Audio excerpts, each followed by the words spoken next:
Sheet, মারতেই পারলাম না, time শেষ হয়ে গেল। ওফ, শেষ। 1000 শুরুতেই 1000 লসে আছি। আচ্ছা, ব্যাপার না, মাথা ঠান্ডা করে খেলতে হবে, এটাই হলো আসল কথা।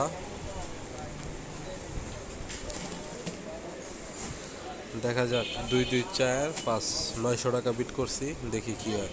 ও নো, শেষ। আর আছে মাত্র 100 টাকা। 100 টাকা দিয়ে আর কি খেলবো? যা 8, যা লাস্ট একটা চান্স নিলাম, দেখি কি হয়। হইলে হবে 4 5 7। ও শিট, কাছাকাছি গেছিলাম।